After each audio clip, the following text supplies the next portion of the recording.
It's time for our Branch County Ag Today, and we welcome in from Michigan State University Agricultural Station in Hickory Corners, so they cover Branch County out of that office, Christine Charles, Regenerative Agriculture Field Crops Educator.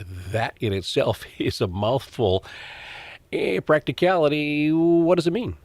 We know that agricultural systems are really complex and integrated. And so the word regenerative includes looking at cropping systems from a perspective, an approach that takes into account environmental outcomes like nutrient, water, soil, biodiversity, and also looking at enhancing farmer well-being and community prosperity through economic means. And so thinking about full supply chain regeneration as well in that perspective. So it is a lot, it is a mouthful, but we're wanting to fit a lot of concepts and ideas into one title. So what was there a revelation at the university level, at the agricultural level, to say, hey, we need to kind of look at I don't want to say almost like the whole body? Right. Well, research in this kind of work has been ongoing for a while at MSU and, around the country. We can go back to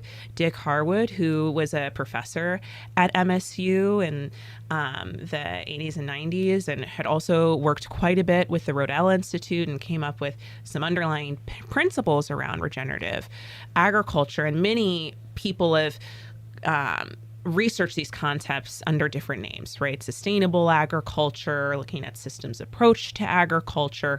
So it's not as if this is a brand new concept or idea, but lately, especially in the past 10 years, and consumers might be seeing and feeling this too. I know that I've gone to the grocery store and seen regeneratively grown flour, regeneratively grown chips. So there is this newer language that we're applying in order to encompass more concepts and ideas around agriculture. So right now, there's no certification around what it means to be a regenerative farm or do agriculture regeneratively. That's unlike organic, where there is the certification process, right?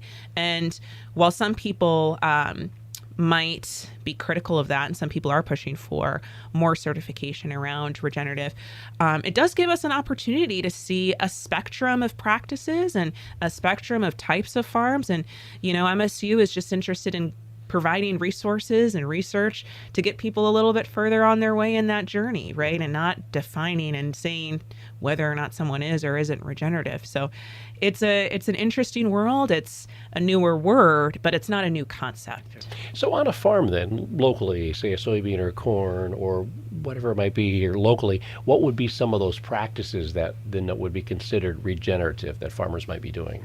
Right. And that's such a good point, right? What does that look like in practice and practicality? So a lot of the principles that underline what is regenerative go back to soil health, and those can including cover crops in a rotation, reducing or being more precise with how and when we till, increasing our biodiversity, either that through adding another crop, through incorporating cover crops, increasing our cover crop diversity, a number of cover crops we're planting at a given time. That can also include adding and integrating animals into a landscape. And so there's so many different principles that underline what is regenerative agriculture and what kind of guides those things forward. She's based out of the MSU Extension Research Station at Hickory Corners, but covers Branch County as well. Christine Charles, Regenerative Agriculture Field Crops Educator, with us on this edition of our Branch County Ag Today, brought to you by Ceres Solutions. Ceres Solutions believes in responsible, sustainable solutions that help farmers feed Branch County and the local communities.